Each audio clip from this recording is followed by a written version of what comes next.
Hey guys, what's going on? So in today's video, we're going to be going again through something that we did in the past, though we use a different method to do it. And if you recognize this page, what I'm talking about is web scraping. And if you watch one of my previous tutorials, which I'll link down below, I actually showed you how to scrape this fictitious bookstore using a framework called Beautiful Soup. Though I did get a lot of requests thereafter asking me and saying, well, you know what, how do you use something like Scrapy, which is a web crawling framework?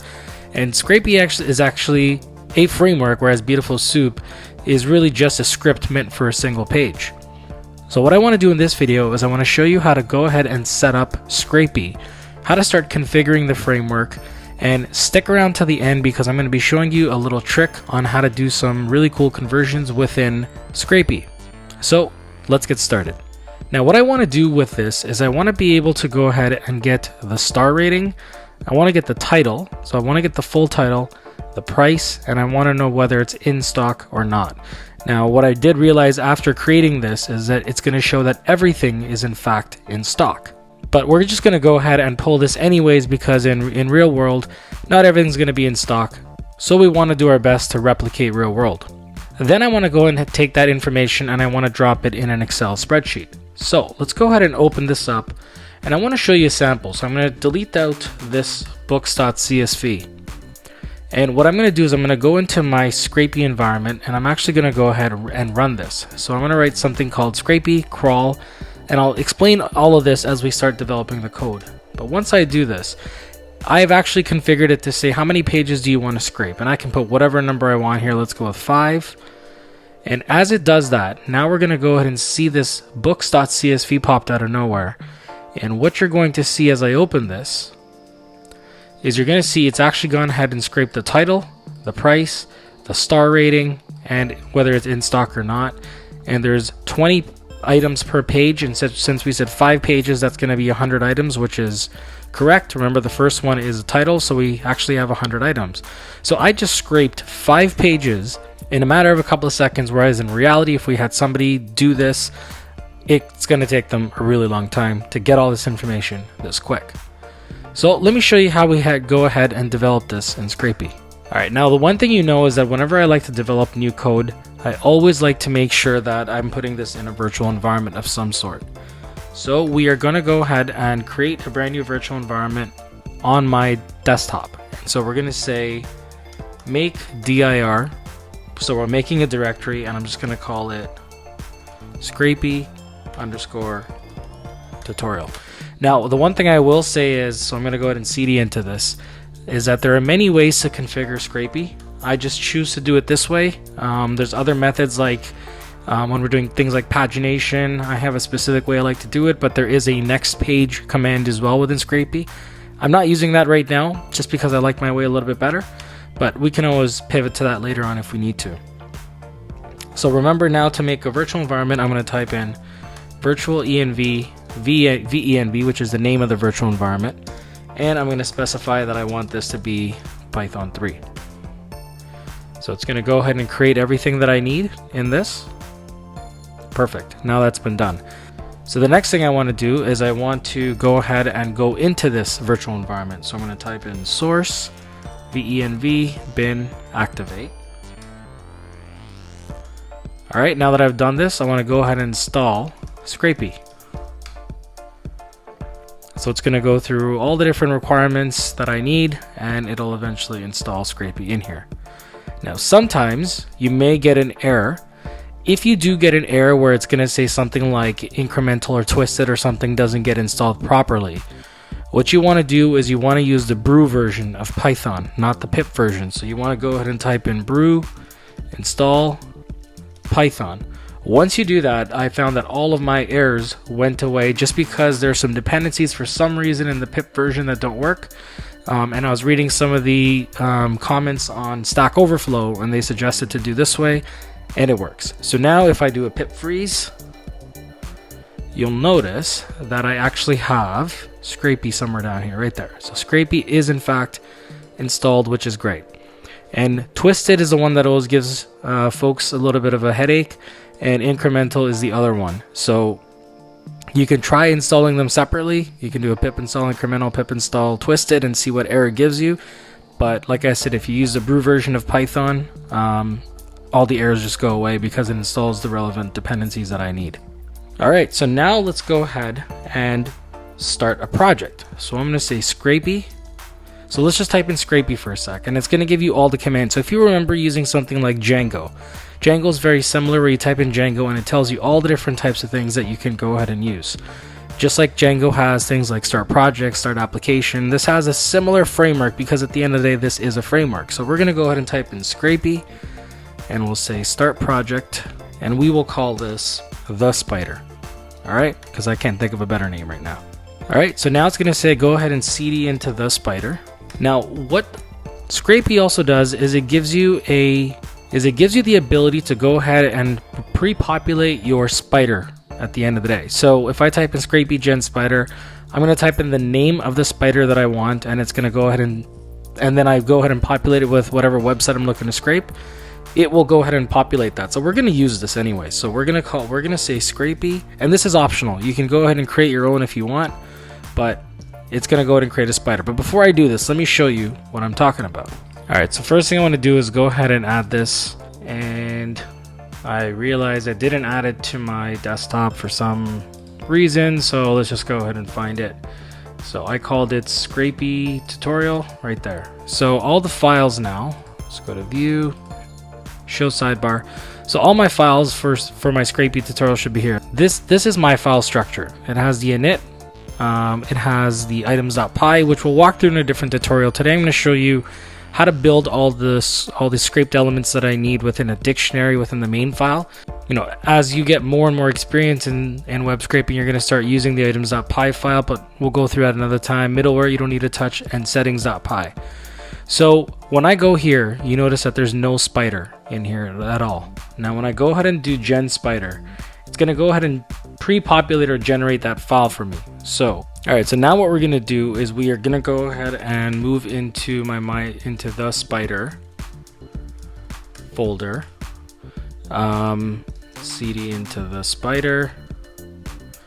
Or actually, I should be able to do it just right here. So we're going to type in Scrapy gen spider. I'm going to call it the spider, and we're going to say book.toscrape.com. As I do that, you notice that it created a spider, but it created it in the right directory. So when I go ahead and put this down, you notice that it actually has something called the spider.py. And so what it's done is it's gone ahead, I don't need this over here, I can get rid of it. It's gone ahead and it's imported Scrapy, which is what I need. It's created my class, which is called the spider, and it's gone ahead and inherited things from Scrapy. The spider is what we called it, the names. And then we don't need allowed domains. We'll cover that off at another point in time.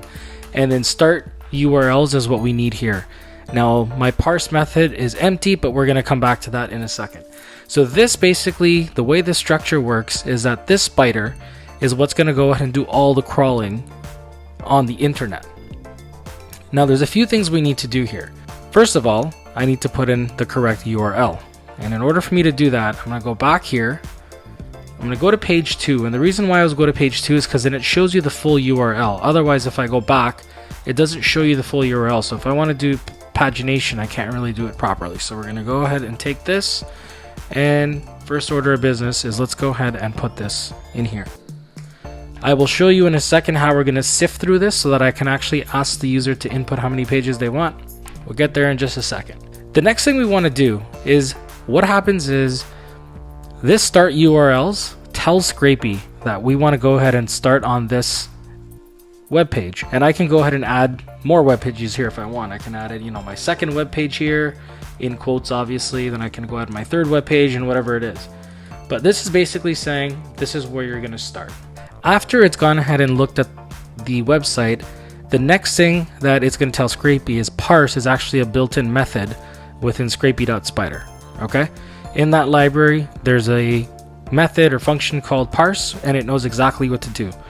It's because this is a class, there's going to be a self component to it, and it takes in something called a response, which is what it's going ahead and pulling from the website when we pick our selector, the type of selector we want to use. Okay, so the first thing we're going to do is we need to house all this information somewhere. So I'm going to call this, I'm going to create an empty list, or sorry, an empty dictionary called data. And what's going to happen is as I go ahead and pick the elements that I care about, it needs to store it somewhere. So I'm going to go ahead and start off with this for now. So let's go ahead and let's go to our Scrapy website here. And what we want to do is we want to try to figure out what these elements are. So remember what I said is I want to make sure I get the title, the price, the stock, whether it's in stock or not, and how many stars it has. So in order to do this, I'm going to right click, I'm going to go to inspect, and as I hover over some of these different things, so if I type in, I know that already that this block here is encapsulated in article class, okay? But there's a lot in here. I got the image, I got the stars, I got the title, I got everything in there. So I need to go down and drill down a little bit more. So I'm going to drill down. As you see, if I hover over, I don't really want the picture right now. I'm going to come back to the star rating because that is something we want right now. And that over there is where the title is, and this is where the price is. So let's go ahead and make sure we can pull the title first. So we're going to scroll back up here, and we're going to open this up a little bit more. And as you can see, this is called In Her Wake. And so over here, if I look at the actual element here, this is an A tag with a title as an attribute. And within that title is the actual name that I'm looking for. It's also within the link. Now there's one more thing I want to show you here. Let's go back to, let's look at this one here, the bird song. And so this is where you always have to be careful. So let's see if we can scroll down and find the bird song, which is right there. So we're going to go ahead and scroll down again into the H tag. Now if I went and I picked the text, it's actually going to say a story in ... I don't want that. I want the full title. So I need to make sure that I go after the title tag, which shows everything, a story in pictures. So what we need to figure out first is how we're going to go ahead and pick the title out of this. Now, one thing I need to do is I also know that this entire element here that I need to pull from, because this is all I care about, sits in something called OL class row. So the first thing I need to do is I need to go into Scrapy and tell it to go ahead and pull this off of every single page. But let's just focus on page 2 right now because that's where we're at. So I need to tell Scrapy, first pull all this stuff and forget about everything else. So in order to do that, I'm going to first define a container. And so what that means is I'm going to go in here and I'm going to say something like books, because that's what I'm pulling, is equal to response.css, and this just means that I'm using the CSS element, and I'm going to type in ol.row. And if you're wondering where olrow came from, here's where it came from. This is an ol tag, and the class name is row. I don't need to specify class, it knows that. So I do ol.row, and it's going to go ahead and pull everything in here. Okay, so that's the first piece that I need to go ahead and pull. But now there's more. I also need to go ahead and figure out, well, how am I going to start pulling the next bit of information? So in books, I have all of this information in here, okay? And now I need to say, all right, I have a whole bunch of different books, but I want to sift through this entire thing. I want to sift through this one by one. And so if you've already guessed it, we have to define now a for loop. So we're going to go into Scrapy, and we're going to say for book in books. And when I say for book, what I'm saying is, I'm saying for each one of these. So when I say, so when book is equal to at the index 0, it's going to go ahead and look at this. When book is index 1, it's going to look at this, 2 is this, and 3, 4, and so forth. All the way till it gets to the end, which is number 20. Okay, so now I'm saying for book, the first thing I want to do is I want to go ahead and grab the title we set. So let's go and see where this title element is sitting. So under OL class, as I click through, remember each one of these is a book. So I need to say, as I sift through this, through my for loop, the first time I go through it, I just want to know this book. So tell me about this book. And in order for me to isolate this first book, I got to go ahead and say, I need to isolate my article.productPod class. And if you look right here, the CSS selector is actually specified right above the book. It says article.product_pod. So here's what we're going to do. We're going to write a second loop. We're going to say for B in book.css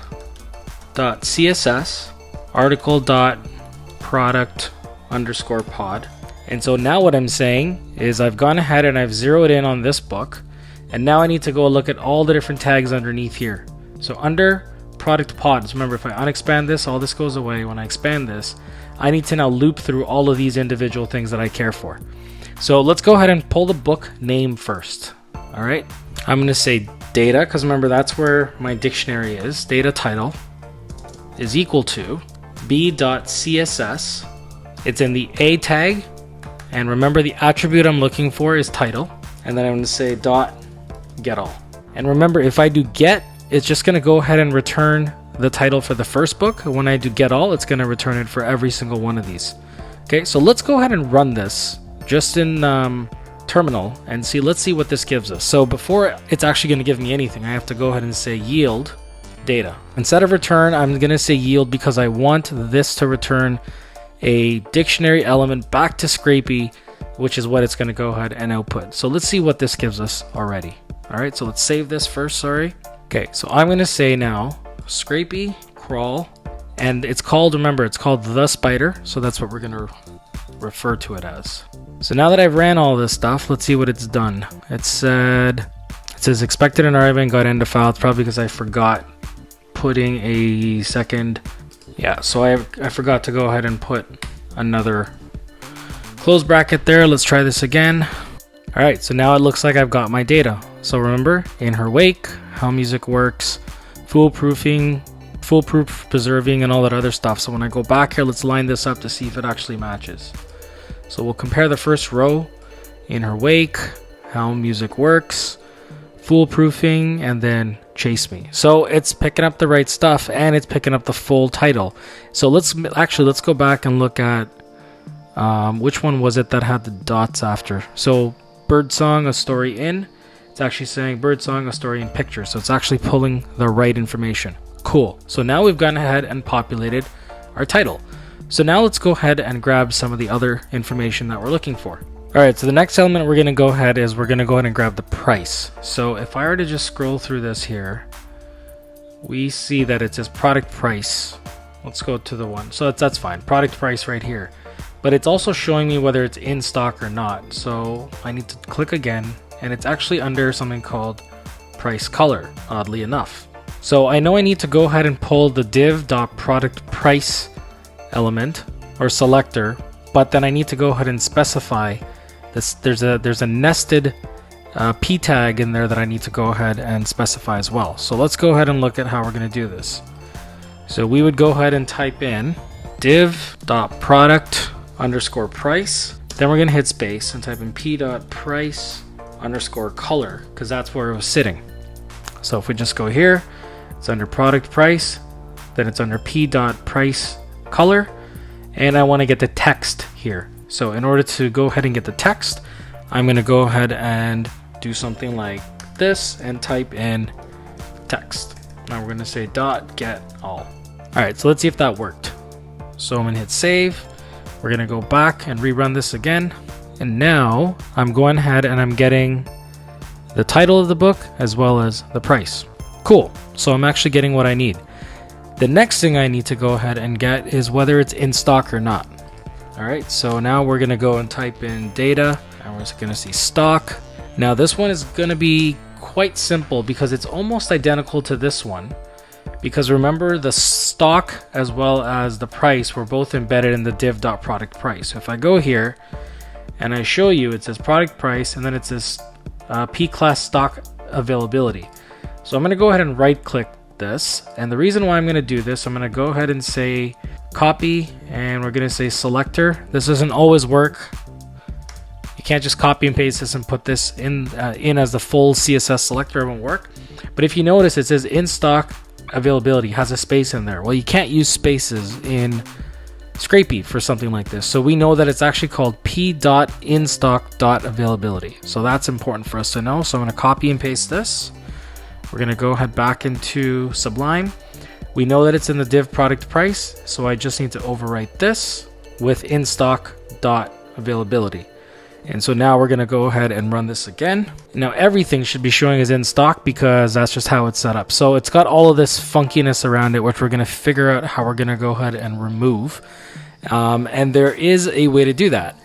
So what we're going to do is, if you notice, this is actually for some reason showing up as a list element. So it's got this as element number 1, and then it's got that comma, and this whole thing here is element number 2. So first order of business is let's go ahead and reduce this list. We want element number 1 because remember this is 0, this is 1. So first thing we're going to do is we're going to go here and specify 1. Now it's going to grab the second element. Then we also want to go ahead and type in strip because I want to go ahead and get of all of those backslash ends and all that stuff. So let's go ahead and run this again. And now you'll see that it actually says stock in stock. And that's all we want. And that's all I care for. I don't want the backslash ends or the new line characters and all that other kind of stuff.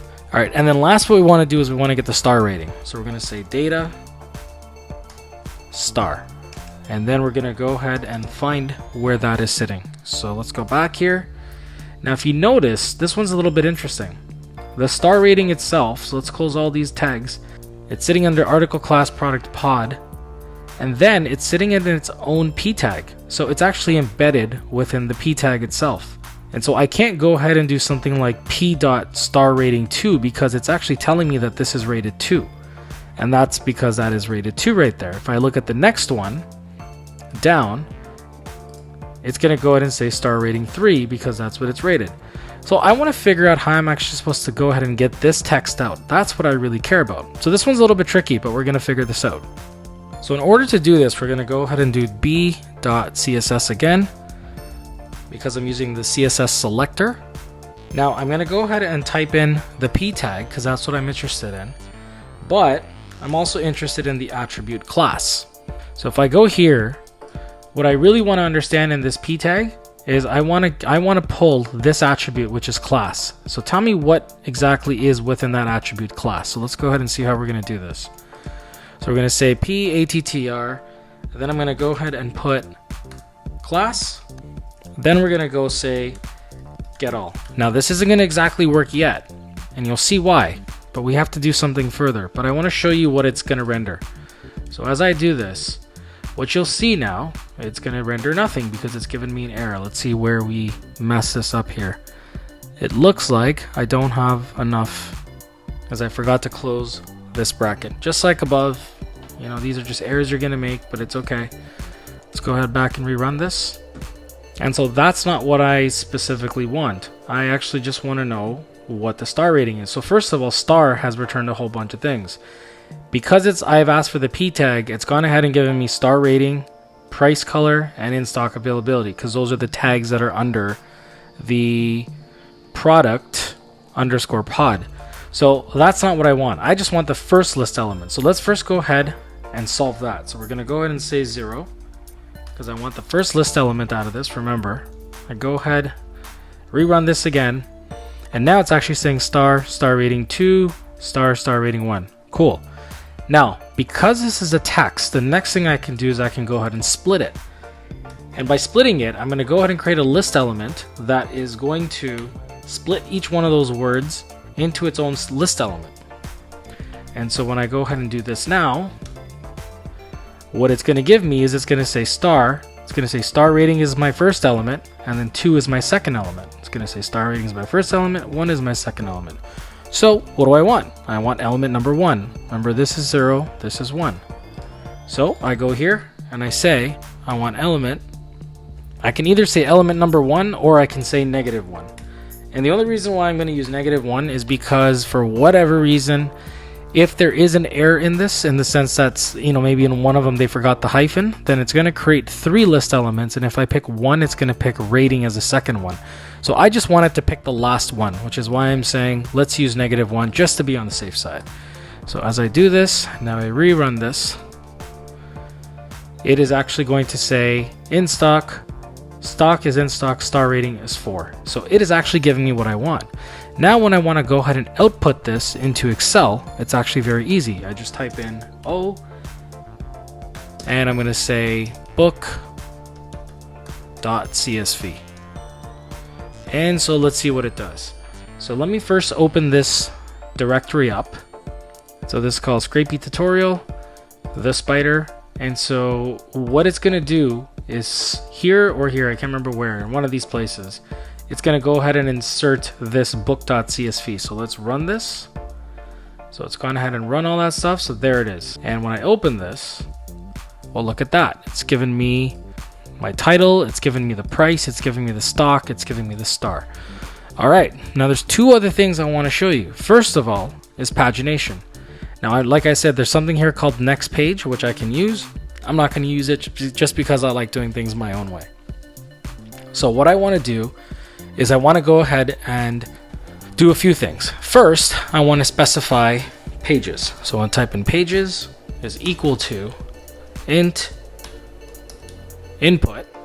How many pages do you want to scrape?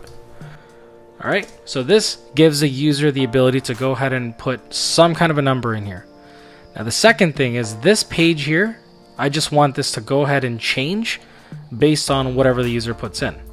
So we're gonna do a little bit of list comprehension here. So I'm gonna say, let's take this out here and let's just put this in here. So I'm gonna say this is going to be dependent on whatever they want. So we're gonna say format, and I'm gonna say I plus 1, and I'll explain that in a second, for I in range pages.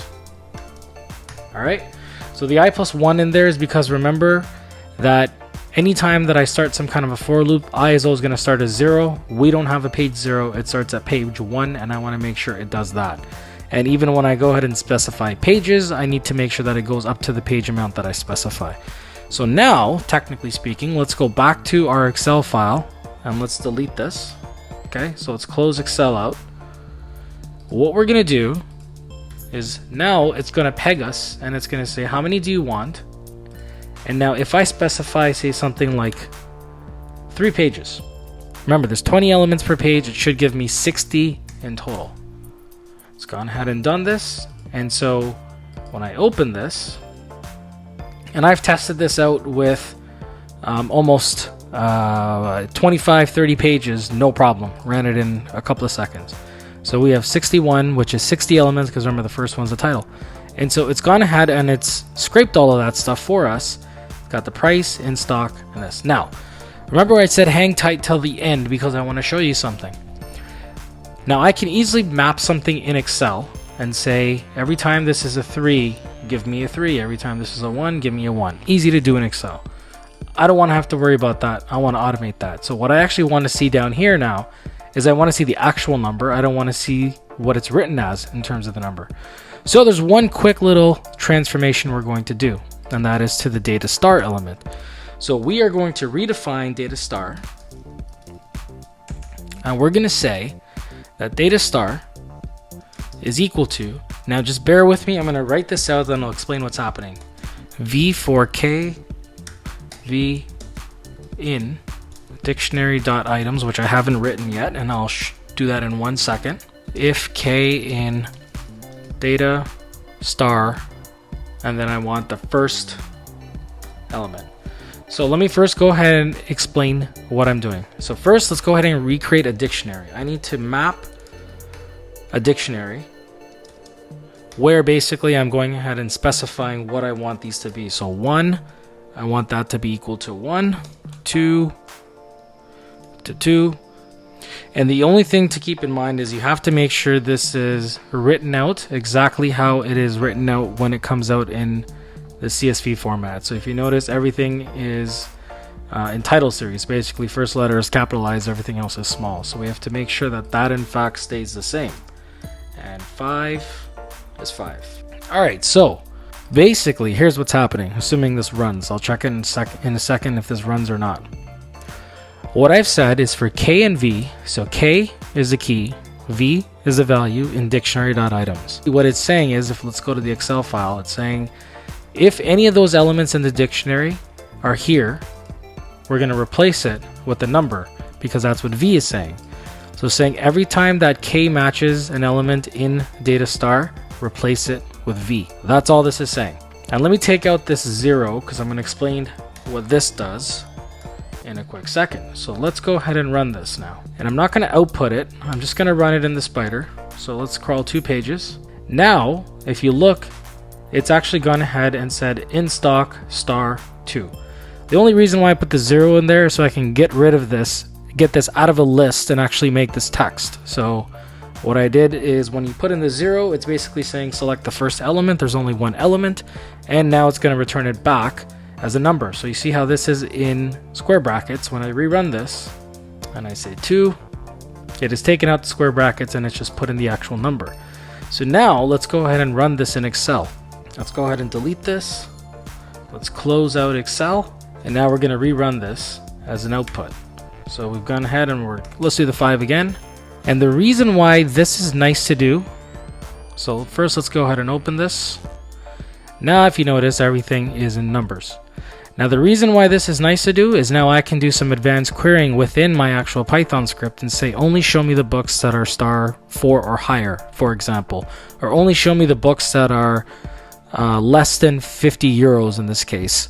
So there's so many things you can do once you start converting this into a number. So this is the other way of scraping data. Again, this is probably more of an introduction into Scrapy, and you can deploy this spider to go and deploy anytime you want. So you can start up a cron job, or you can put some kind of a job in place to say run this every night and go ahead and shoot me out an Excel spreadsheet, either email it to me, put it in some kind of a repository, whatever you want to do. You have the ability to do that. And I find that the code writing with Scrapy is so much more cleaner than writing it with Beautiful Soup. Now, I'm actually going to link the tutorial that I did for Beautiful Soup above and down below. And when you see it, you can go ahead and compare the code, because in that video I've given you the GitHub code. I'm also going to upload this to GitHub as well, so that you guys can sort of compare between the two and play around with it, and do whatever as you seem fit. There are a few other things in settings that I'll show you that we'll walk through at a different point. Now, if you did find this helpful, make sure you do like and subscribe. But at the same time, if you want to get more advanced into Scrapy and you want me to walk you through some of the advanced features, let me know down below. I just want to make sure that this is useful to you guys, and if you want to see a more advanced version, advanced type of a scraping element that I do with Scrapy, where I show you things like user agents, which we can walk through. I walk through proxies, how to use VPN, and all that other kind of stuff, so that you can protect yourself, but at the same time so that the other side doesn't become overly concerned with you downloading too much information at one point in time. So that is something that you would go ahead and change in settings. So anyways, guys, that is how you would go ahead and use Scrapy to go ahead and scrape some of this information. If you found this helpful, hit that like and subscribe button, and I will talk to you in the next one. Take care. Bye.